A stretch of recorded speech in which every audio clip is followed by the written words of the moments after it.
Recentemente houve um mega vazamento de informações de empresas offshore, que foi apelidado de Pandora Papers, e ele revelou o nome de diversos políticos e autoridades com altos cargos públicos no mundo todo que teriam empresas offshore, ou seja, empresas fora dos seus países para fazer investimentos.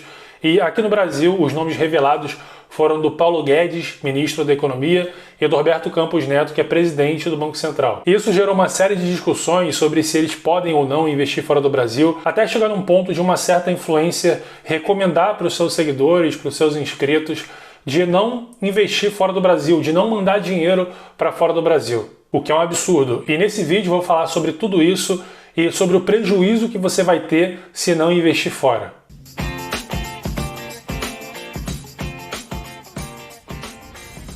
Se você é novo aqui no canal, eu falo sobre como você investir com segurança e rentabilidade para você conquistar os seus objetivos e a sua liberdade. Então, se você ainda não é inscrito, se inscreve e ativa as notificações para você não perder nenhum outro vídeo. Bom, então antes de qualquer coisa, eu não quero entrar aqui no mérito se o Paulo Guedes pode ou não ter uma offshore, porque isso já é uma outra discussão muito longa, né? Por um lado, ele tem essa empresa muito antes de ter se tornado ministro. Por outro lado, ele é ministro da Economia, tem uma certa influência na economia e no final das contas pode ter alguma influência na taxa de câmbio e ele deveria, assim como todos os brasileiros, sofrer a desvalorização cambial, né? Mas enfim, o que eu vou falar aqui é porque você, um investidor que não tem nenhum tipo de exposição política, deve sim investir fora do Brasil. Em primeiro lugar, eu quero falar do tom que essa certa influência teve, né, ao falar sobre uma offshore num paraíso fiscal, como se isso fosse uma coisa ilegal ou escusa, e na verdade não é. Tá? Você ter uma offshore num paraíso fiscal para investir fora do Brasil é algo totalmente legal, tá dentro da lei, tá? Você pode inclusive declarar essa offshore no seu imposto de renda e o nome disso é elisão fiscal. Elisão fiscal é uma estratégia para você pagar menos os impostos e isso é totalmente diferente de evasão fiscal, tá? E por que muitas pessoas abrem offshore? Existem vários motivos. O primeiro motivo é o seguinte: se você abre uma conta numa corretora fora do Brasil, nos Estados Unidos, por exemplo, e começa a investir lá, comprar e vender ações, quando você compra e vende com lucro, você vai ter que pagar o imposto aqui. Se você estiver fora do limite de 35 mil reais por mês de vendas, você vai ter que pagar o imposto aqui no Brasil, tá? Mesmo que você mantenha o seu dinheiro lá fora. Agora, se você está investindo através de uma offshore, né, essa empresa que está comprando e vendendo numa corretora dos Estados Unidos, não é você, por mais que você seja dono da empresa, mas não é você diretamente a entidade que está comprando e vendendo essas ações nos Estados Unidos. E aí, estando num paraíso fiscal, essa empresa não vai precisar pagar imposto. E você, obviamente, no final das contas, não vai precisar pagar imposto sobre todas essas transações, tá? Então, você consegue pagar menos imposto com essa estratégia de investir através de uma offshore. Um outro motivo é com relação ao planejamento sucessório. Se uma pessoa investe nos Estados Unidos, por exemplo, e ela morre, né, os herdeiros dela podem chegar a pagar até 40% de imposto sobre o patrimônio que está lá, tá? Agora, se essa pessoa, ao contrário, abre uma offshore em outro país, nas Ilhas Caimã, nas Ilhas Virgens Britânicas, enfim, num paraíso fiscal, essa pessoa pode colocar os seus herdeiros como sócios dessa empresa, dessa offshore, e é a offshore que está investindo nos Estados Unidos, tá? E aí, se essa pessoa morrer, né, se acontecer alguma coisa com ela, as ações dessa pessoa da offshore passam para os herdeiros, para os outros sócios da empresa, e essa empresa continua podendo investir nos Estados Unidos, ou seja, ela não vai ter que pagar todo esse imposto caso a pessoa morra, tá? Então, abrir uma offshore, se você tem alguns milhões, porque é caro, então você precisa ter um certo patrimônio para valer a pena, para compensar você fazer isso, é sim uma estratégia excelente de elisão fiscal, de proteção patrimonial, de planejamento sucessório e de redução dos custos, para no final das contas proteger o seu patrimônio sim, tá? E aí você pode falar, Guilherme, mas um paraíso fiscal não é uma coisa ilegal e não sei o quê. E eu vou ler aqui para você a definição de paraíso fiscal, tá? O termo paraíso fiscal é usado para se referir a países que possuem condições favoráveis para a instalação de empresas.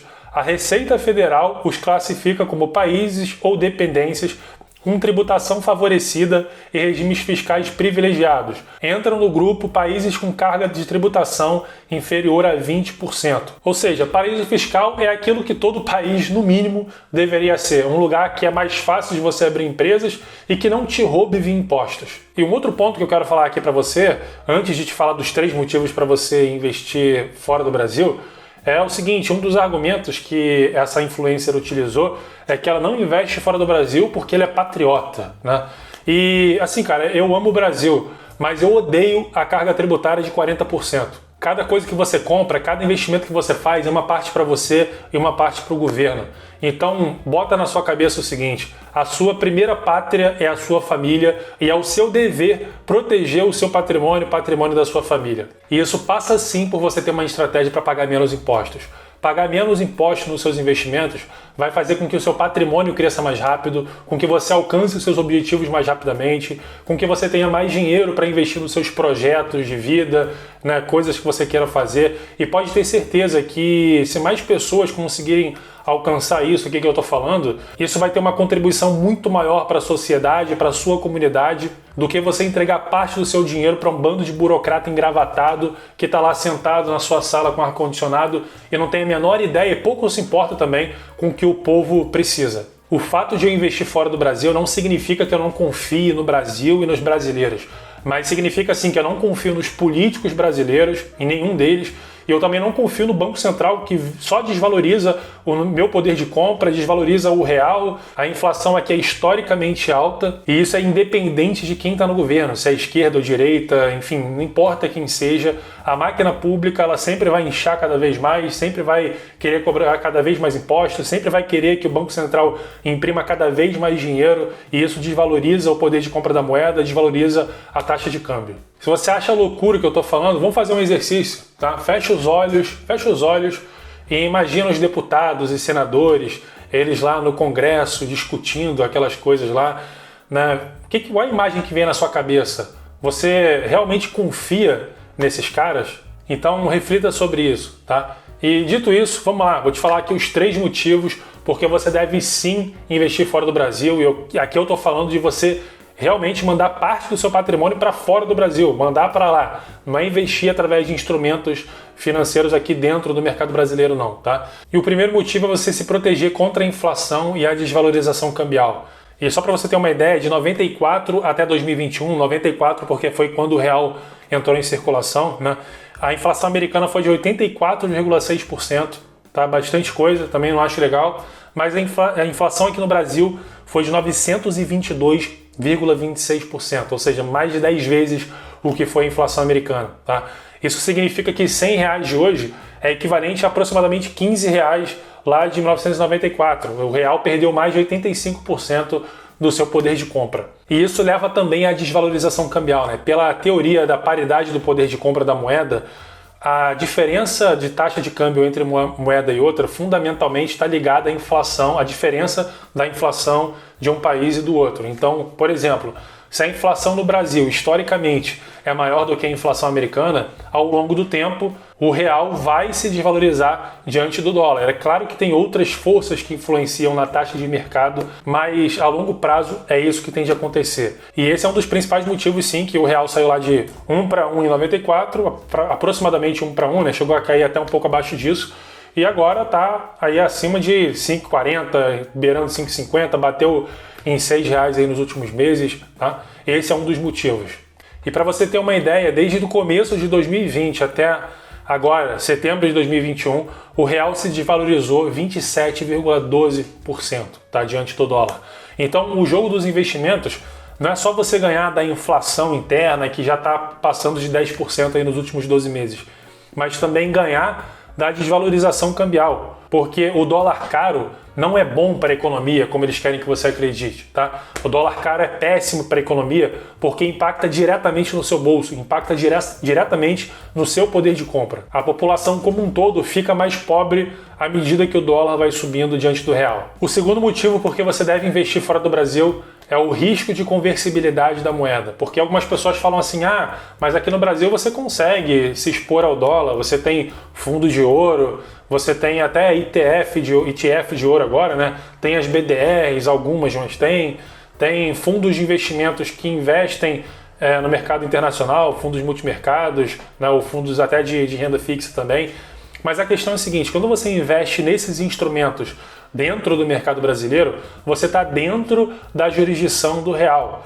Tá? Você não está investindo em dólar, você está investindo em real em produtos que têm exposição à variação cambial. E o problema disso é o risco de conversibilidade da moeda, que significa o risco de o governo impor alguma restrição ou aumentar o custo ou dificultar de alguma forma a operação de câmbio ou a possibilidade de você fazer uma remessa para fora do Brasil em situações de emergência. Então não é só o caso da Argentina, por exemplo, que limitou em $200 por mês somente. Os argentinos só podem comprar até $200 por mês e se tiver alguma compra em dólar no cartão de crédito, paga 35% de imposto. E eu não estou falando que o governo brasileiro vai fazer isso, vai limitar com um limite tão baixo assim dos brasileiros fazerem compras de dólares ou de outras moedas. Mas existe o risco sim de eles simplesmente aumentarem o IOF, por exemplo, como já aconteceu, né, de aumentar o IOF de 0,38 para 6,38, né, em compras com cartão de crédito. E eles podem simplesmente acordar amanhã e falar assim, nossa, está saindo muito dólar do Brasil, né? Vamos fazer o seguinte, vamos aumentar o IOF de 6 e pouco para 20% ou para 30%, né? Ou vamos colocar uma limitação, já existem algumas limitações aqui no Brasil que é muito maior do que esses $200, mas vamos reduzir esse limite, né? Então isso pode sim acontecer, é um risco sim que você tem que ficar atento, tá? Então quando a gente fala de diversificação internacional, a gente não está falando só de você comprar aqui um fundo cambial, ou um fundo de ouro, ou uma BDR. A gente está falando de diversificação entre jurisdições de moedas, que é a diversificação literalmente geográfica. É você mandar o dinheiro para lá e investir em dólar, comprar dólar lá e investir em dólar, beleza? Isso ainda é muito pouco difundido aqui no Brasil, está começando agora, nos últimos 2, 3 anos que começou esse movimento das pessoas literalmente investirem fora do país e não só se exporem a esses instrumentos aqui no mercado brasileiro. Mas, cara, pode ter certeza que os investidores americanos, europeus, australianos, todos eles têm um percentual da sua carteira em mercados internacionais muito maior do que investidores brasileiros. Isso é uma prática muito mais comum fora do Brasil e faz parte da sua estratégia de proteção patrimonial. O terceiro motivo para você investir fora do Brasil é você ter acesso a muito mais alternativas de investimentos e muito mais liquidez. Então vamos falar das BDRs, por exemplo. O que são as BDRs? São os Brazilian Depositary Receipts, ou seja, são recibos de ações de empresas estrangeiras que representam de uma forma ou de outra as suas ações, né? Estão expostas às variações dessas ações que não são de empresas brasileiras, tá? E aqui no Brasil, por exemplo, existem um pouco mais de 30 BDRs negociadas, beleza? E só para você ter uma ideia da dimensão, na New York Stock Exchange, na Bolsa de Nova York, existem mais de 2.400 empresas listadas. E na Nasdaq, que é a bolsa de tecnologia, existem mais de 3.000 empresas listadas, ou seja, mais de 5.400 empresas listadas somente nos Estados Unidos, tá? Fora que a liquidez e o volume de negociação diária é infinitamente maior do que o que é negociado nessas BDRs aqui na B3.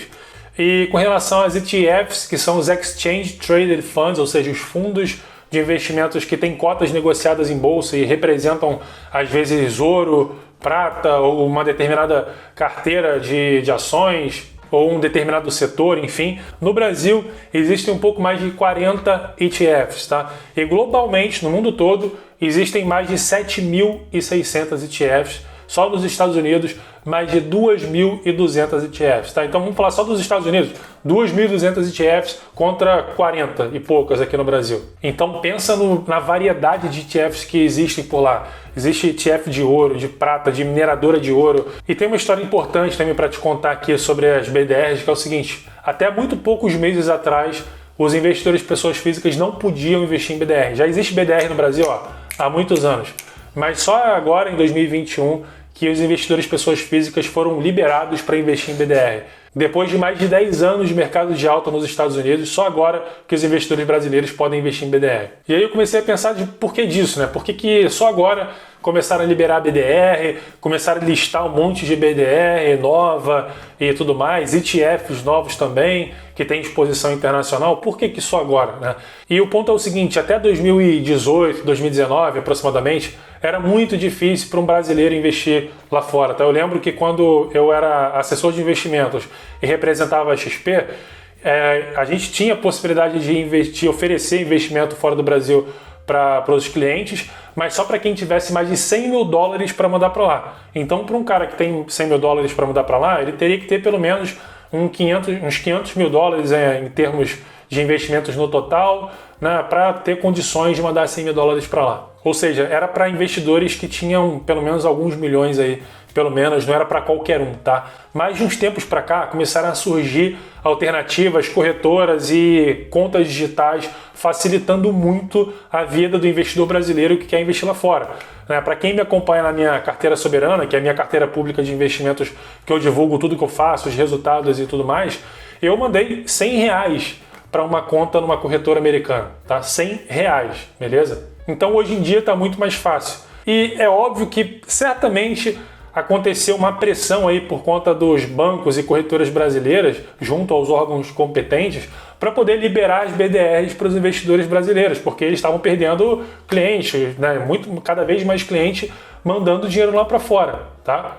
Então só agora, depois que a festa do bull market de 10 anos nos Estados Unidos passou, que eles liberaram para você investir em BDRs aqui no Brasil. Então, cara, o recado que eu tenho para te dar é o seguinte: não entra nesse pensamento mesquinho de investir só no Brasil, tá? Só quem tem mentalidade pobre que pensa assim. Você tem que pensar que você precisa proteger o patrimônio da sua família e antes de você ser brasileiro, você é um terráqueo, cara. E você é livre para investir o seu dinheiro em qualquer país que você queira, tá? Abre a sua cabeça. Eu te recomendo fortemente você me acompanhar aí nessa carteira soberana. Eu comecei a montar aí nos últimos dias. Eu vou colocar o link na descrição aqui da playlist que leva para os 2 vídeos que já tem lá até agora sobre a carteira soberana. Eu divulgo os investimentos que eu faço, os resultados, o porquê que eu estou fazendo esses investimentos, tá? Tá tudo lá. E se você não for inscrito até agora, se inscreve, ativa as notificações para você não perder nenhum vídeo. Curte esse vídeo porque assim você está informando para o YouTube que ele é relevante, o YouTube vai entregar esse vídeo para mais pessoas e assim a gente ajuda a espalhar essa informação para mais gente, tá? E me diz aí nos comentários se você investe fora do Brasil, quantos % mais ou menos da sua carteira você investe, o que você pensa sobre isso, fechado? Então, forte abraço e até o próximo vídeo. Valeu!